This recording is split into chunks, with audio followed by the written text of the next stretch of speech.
नमस्कार दोस्तों, आज की जो सच्ची घटना मैं आपको सुनाने जा रहा हूँ, इस सच्ची घटना को सुनकर आपको किसी भी रिश्तों पर विश्वास नहीं होगा, क्योंकि इस हवस की सच्ची घटना में एक पिता और एक भाई किस प्रकार उस लड़की के साथ दरिंदगी करते हैं, आप सुनकर हैरान हो जाएंगे। आपकी आंखों में आंसू आ जाएंगे कि इस तरह से घिनौना कृत्य कोई कैसे कर सकता है।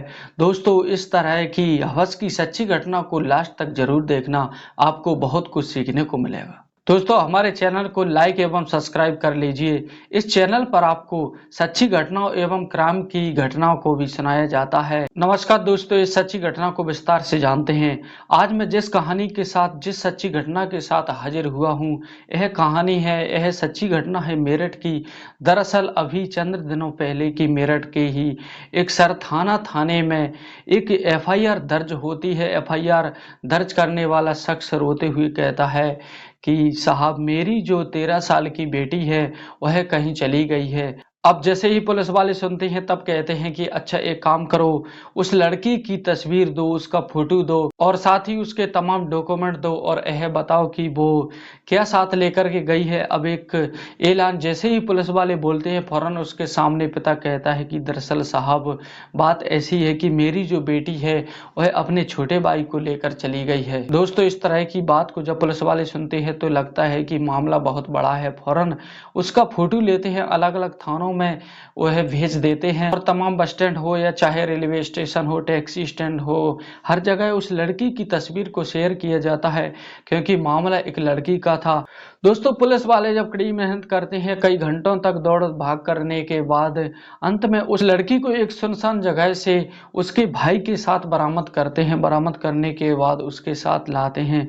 पुलिस वाले खुश हो जाते हैं कि चलो, तो केस तो सॉल्व हो गया। एक लड़की जो अपने घर से भागी हुई थी, हमने उसको सकुशल पकड़ लिया है। दोस्तों, थाने में लाने के बाद उसे कहते हैं कि बेटा, तुम क्यों भागी थी अपने घर से। पुलिस वाले उससे पूछते हैं कि लड़की कुछ नहीं बताती है। फिर कहते हैं अच्छा रुको, मैं तुम्हारे माता पिता को फोन करके कहता हूँ कि तुमको लेकर चले जाएं और तुम अपने घर ऐसे काम मत किया करो, तुम अपने घर चली जाओ। इस तरह की बात को जब लड़की सुनती है तो वह फौरन रोने लगती है और कहती है कि साहब, ऐसा है, आप मुझे कहीं नौकरी पर रख लीजिए या फिर मुझे किसी अनाथ आश्रम में डाल दो, लेकिन मुझे और मेरे भाई को मेरे पिता के पास मत भेजो। अब यह बात जैसे ही उस लड़की बोलती है तो पुलिस वाले हैरान हो जाते हैं कि आखिर ऐसी कौन सी बात की वजह है कि लड़की अपने माँ बाप के पास नहीं जा रही है। उसको हौसला देते हैं पुलिस वाले, उसको समझाते हैं, कहते हैं कि बेटा कोई बात हो तो बताओ। पुलिस वालों को लग रहा था कि शायद इसके माँ बाप इस लड़की को मारते पीटते होंगे, डांटते होंगे। इस वजह से बार बार पुलिस वालों की कोशिश करने पर भी वह लड़की अपने माता पिता के पास जाने से इनकार कर देती है।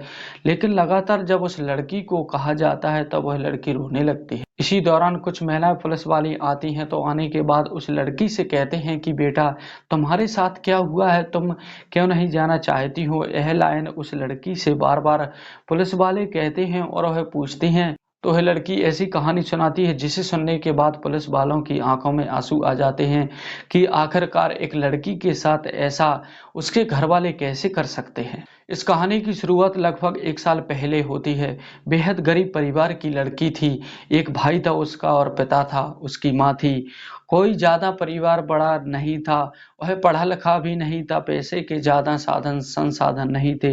इस वजह से जो पिता था कहीं ना कहीं मजदूरी करने जाता था घर की मदद करने के लिए, और उसकी जो माता होती है वह झाड़ू पोंछा करने के लिए दूसरों के घरों में जाया करती थी। ऐसे हाल में छोटा भाई और वह 12 साल की लड़की अपने घर पर ही रहा करते थे। इसी दौरान एक बार की बात है, माँ किसी के घर बर्तन झाड़ू करने के लिए गई थी। पिता की तबीयत खराब थी, वो गया नहीं था। अचानक से पिता उसके पास आता है और आने के बाद उसको खींच करके कमरे में ले जाता है। शायद लड़की को लग रहा था कि कोई उससे गलती हुई है, किसी बात पर पिता उससे नाराज है।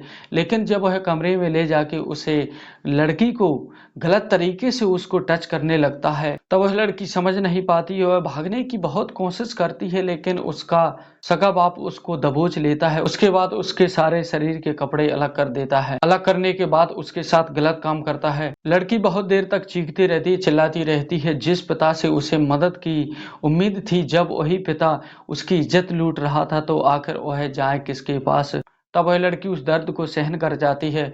दोस्तों, वह गंदा कृत्य करने के बाद पिता उसे धमकी भी देता है, कहता है कि अगर तुम इस बारे में अपनी माँ से कहोगी या फिर किसी और से कहोगी तो मैं तुम्हें जान से मार दूंगा। दोस्तों, अब एक पिता ही जब अपनी बेटी को ऐसे डराता है, ऐसे चुप कराता है, तो शायद ही वह चुप्पी उसकी जिंदगी का एक ऐसा नासूर बनती है कि उसकी पूरी जिंदगी नरक बन जाती है। अब आए दिन जब माँ बाहर होती है तब वह पिता अपनी हवस को पूरा कर लेता है अपनी वह बेटी के साथ। पिता रेप करता है, उसकी इज्जत के साथ खिलवाड़ करता है, तार-तार करता है। इधर लड़की की तबीयत भी खराब होने लगती है, बिगड़ने लगती है, उसका मन कहीं नहीं लगता है। शरीर में भयानक दर्द होता है लेकिन वह कहीं नहीं जा सकती है, किसी को बता नहीं सकती है। इस चलते हुए दौरान 8 महीने पहले की बात है, उसके घर में उसके मामा का लड़का आया हुआ था। तब मामा का लड़का आता है, आने के बाद उससे कहता है कि तुम आजकल पहले जैसी नहीं रही हो, तुम मेरे साथ खेलती नहीं हो, क्या बात है, तुम मुझसे तो बताओ। मामा का लड़का जब इस तरह की बात करता है तो लड़की कुछ कहती नहीं है, बस वहां से उठकर चली जाती है। लेकिन जो मामा का लड़का होता है वह बार बार पूछने लगता है। वह कहता है कि क्या तुम्हारे माता पिता ने डांट लगाई है, माँ बाप ने मारा है। अब ये बात वो मामा का लड़का यानी मामेरा भाई अपनी बहन से कहता है तो शायद उस बहन के अंदर, उस मासूम सी बच्ची के अंदर एक हौसला आता है कि जो मेरा भाई है आज मेरे साथ खड़ा है। हिम्मत करके वह अपने भाई को वह सारी दरिंदगी अपने पिता के बारे में बताती है कि जो मेरे पापा है मेरे साथ ऐसा ऐसा काम करते हैं। एक उम्मीद के साथ बताती है लेकिन फिर यहीं से किस्मत फिर दूसरा मोड़ ले लेती है।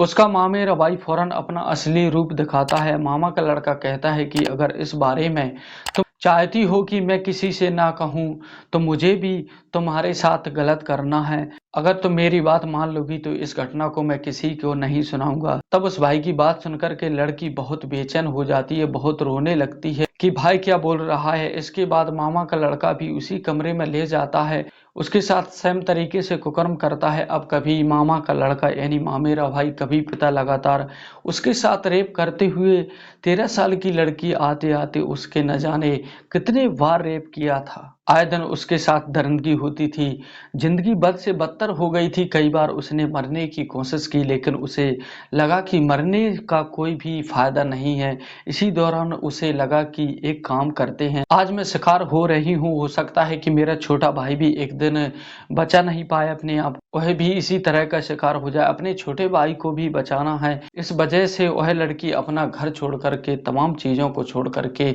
वह अपने छोटे भाई को लेकर के वहां से रात्रि के समय भाग जाती है। उसकी भागने की खबर माँ को जब लगती है, माँ तब उस लड़की के पिता से कहती है कि चलो फौरन पुलिस के पास एफआईआर दर्ज करवाते हैं। तब वह जबरदस्ती उसको लेकर के जाती है, तब एफआईआर दर्ज करवाते हैं। तब वह पुलिस वाले उस सच्ची घटना को सुनकर के बहुत ही विकल और व्याकुल हो जाते हैं। दोस्तों, इस तरह से निकल के आती है पूरी कहानी। जैसे ही पुलिस वाले सुनते हैं, जैसे ही वह महिलाएं पुलिस वाली सुनती हैं तो वह खून के आंसू रोने लगती हैं।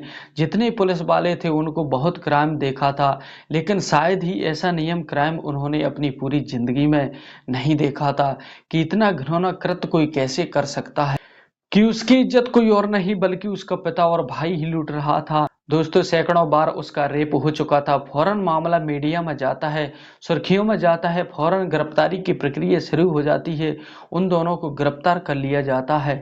दोस्तों, आप लोगों से यही गुजारिश है कि आप कमेंट में अपनी राय जरूर देना, क्योंकि ऐसी घटना किसी बेटी के साथ ना हो, उससे सही तरीके से न्याय मिल सके। क्योंकि वह 12 साल की बच्ची अपने पिता के सामने अगर जाती है और पिता उसे देख करके काम वासना अधीन हो जाता है तो हम किस पर विश्वास कर सकते हैं। और उसका मामेरा भाई भी उसके साथ कितनी हैवानियत कर देता है। ऐसा करते हैं तो आपकी राय क्या है कमेंट में जरूर दीजिएगा। दोस्तों, इस पूरे घटनाक्रम को सुनाने का उद्देश्य किसी को परेशान करना नहीं है, किसी का दिल दुखाना नहीं है, बल्कि समाज को एक जागरूक करना है, आपके परिवार को एक जागरूक करना है। क्योंकि समाज में इस तरह की घटना अधिक फैलती रहती हैं। आप अपनी फैमिली के साथ स्वस्थ रहें, जागरूक रहें। मिलता हूँ फिर एक और सच्ची घटना के साथ, तब तक के लिए जय हिंद, जय भारत।